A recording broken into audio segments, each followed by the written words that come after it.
A retailer buys a watch for rupees 135. His overhead expenses are rupees 5.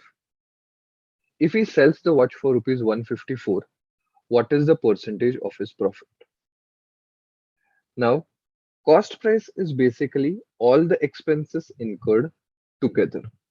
So therefore, in this case, for the retailer, we can say cost price is equal to 135 plus 5.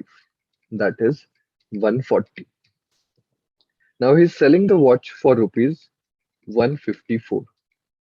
That means you have a profit of 14 rupees. We want to find out profit percentage. Formula is profit upon CP. So 14 upon 140 into 100. So therefore, the answer comes out as 10%.